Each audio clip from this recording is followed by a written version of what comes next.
Howdy folks, Master Sobi here.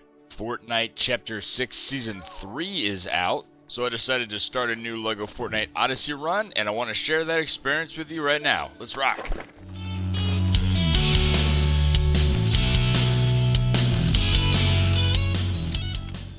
Alright, so right off the bat, I loaded the game, saved this guy from Spires, and then this dude just teleports in, talking about some Spires, which I'm sure has something to do with the new season, so we'll get to that later. And then the first guy gives me a quest to run around camp and pick up wood to make a crafting bench. So I set about camp, running around, picking up every literal lootable thing I can find on the ground, which apparently he can't do on his own. And just like that, crafting table done. Right after that, the dude runs up to the door to tell me that it's more efficient to harvest wood with an axe. Shocker. So we do that, give the village an upgrade, and set out to go take a look at those spires that the other guy was trying to get us to do earlier. Nothing really happened when I found the spire, so I guess that's something that's going to happen later in the season, so we'll have to keep playing to find out. Since I was already out, I decided to chop down a bunch of wood so that I could make the lumber mill, which is the next quest that I was given. And after a few swings of my axe and a couple of jump chops later, we were good to go.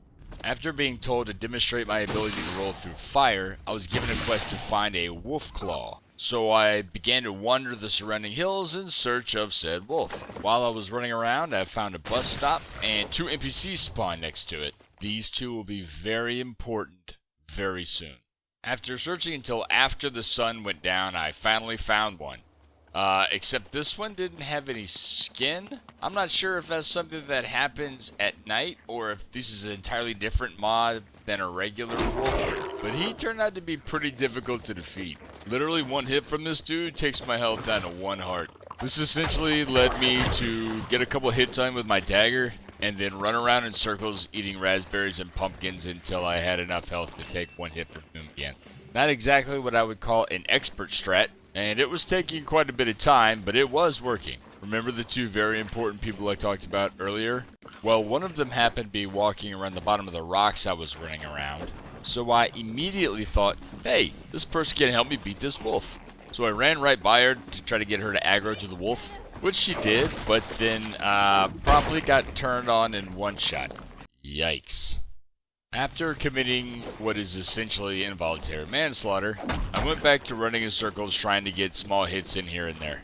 At one point, the wolf got trapped on the terrain as he was trying to come up to the hill that I was on, and I thought I could take advantage of it, but as soon as I got close to try to hit him, he immediately broke free and almost one-shot me. At this point, the wolf was low, and I was trying to distract him so I could get the last couple of hits on him. So I ran back to the bus stop to see if the second guy was there. And he actually was. And he was actually super helpful.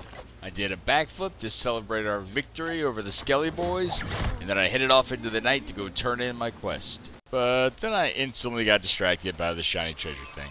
When I got to the treasure chest, a wolf and a dude with purple eyes showed up. So banking on my previous experience, I baited them into a fight to the death with each other until I swooped in at the last moment and murdered them both. Satisfied with my actions, I looted the treasure chest, which had a bunch of building materials in it, and once again headed back to camp to turn in my quest, until I was stopped by this scene. Looking off into the distance there, you can see one of those big gargantuan mobs fighting what looks like a wolf, and he clearly one-shots it. Yeah.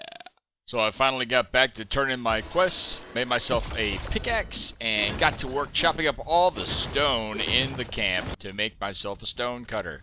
I was then able to make myself an upgraded sword, which really would have come in handy when I was fighting the wolves instead of using a wooden dagger, but that's neither here nor there. And I upgraded the camp 1 last time to finish off all the tutorial quests, which gives you pretty useful rewards. You get a health charm, which just adds health to your health pool here, and you also get a glider. The glider lets you hover in the air when you're traveling. It actually really increases your mobility, as you can see right here. You're able to fly all the way down off this hill, almost all the way across the valley there to get back to the camp.